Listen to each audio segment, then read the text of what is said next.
Garden রিচের বহুতল ভেঙে 12 মৃত্যুর ক্ষত এখনো দগদগে। 2 সপ্তাহের মধ্যে ফের এক মর্মান্তিক কাণ্ড। এবার ঘটনাস্থল বিরাটির শরৎ কলোনি সংলগ্ন শরৎ বোস রোড। অভিযোগ, নির্মীয়মান বহুতলের ইট পড়ে মৃত্যু হয়েছে এক মহিলার। মৃতের নাম কেয়া শর্মা চৌধুরী।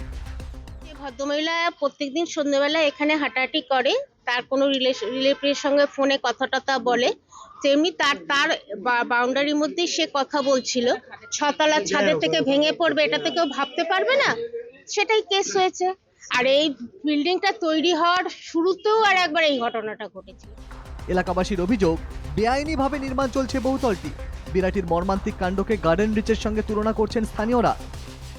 হয়েছে রাস্তার উপরে গিয়ে একটা 5 তলা পাওয়ার মতো, তো দ্বিতীয় গার্ডেন রিচ হয়ে গেল। এরা যারা মদতপিষ্ট যারা আছে, প্রমোটার থেকে শুরু করে যারা সিন্ডিকেটে মাল দিয়েছে, তাদের প্রত্যেককে অ্যারেস্ট করতে হবে। এই রাস্তাটা তো এখন আতঙ্কিত আছে। ওই যে উপরের প্যারাপিট বা গাঁথনিটা তো আলগার উপরে আছে, ওইটা এক্ষুনি ভাঙাতে হবে, নাহলে লোক যাতায়াত করতে পারবে না। শনিবার রাতে ঘটনাস্থলে যান উত্তর দমদম পুরসভার পুরপ্রধান বিধান বিশ্বাস।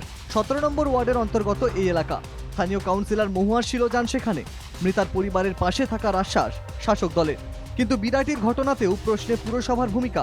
প্রশ্ন উঠছে যে বাড়িটা তৈরি করতে যে উপকরণগুলো ব্যবহার করা হয়েছিল সেগুলোর গুণগত মান কি ঠিক ছিল, এবং বাড়িটা তৈরি করতে কলকাতা কর্পোরেশন এবং যে সমস্ত ছাড়পত্র দেওয়া হয় সেই ছাড়পত্র আদৌ কতটা ঠিক ছিল তা নিয়ে কিন্তু প্রশ্ন উঠছে। এবং এরই পাশাপাশি বাড়িটা তৈরি হয়েছে যে রাস্তা, সেটা কিন্তু 12 ফুট রাস্তা, এবং সেই জায়গা থেকে কার্নিশের একাধিক অংশ কিন্তু 8 থেকে 6 ইঞ্চি করে বেরিয়ে আছে। এই বহুতলের অংশীদার বেশ কয়েকজন প্রমোটার। নিহতের পরিবার এই বহুতলের প্রমোটারদের বিরুদ্ধে এফআইআর দায়ের করেছেন। গ্রেপ্তার করা হয়েছে 3 প্রমোটার সহ 6 জনকে। বিরাটির ঘটনার পরেই 18 জনকে আটক করে বিমানবন্দর থানার পুলিশ।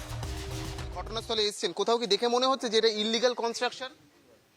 এখানে অ্যাপারেন্টলি চোখে দেখে মনে হচ্ছে না। আমাদের উত্তর দমদমে ইললিগাল কনস্ট্রাকশন হয় না। কলকাতার মেয়র ফিরহাদ হাকিমের এলাকা চেতলার 3/1 পরমহংসদেব রোডেও পুরনো বাড়ির চাঙর ভেঙে বিপত্তি হয়।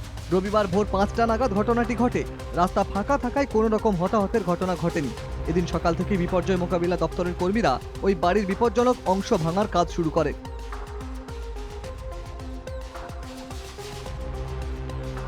দেবরাজ হালদার ও সুস্মিত মজুমদারের রিপোর্ট, NKTV বাংলা।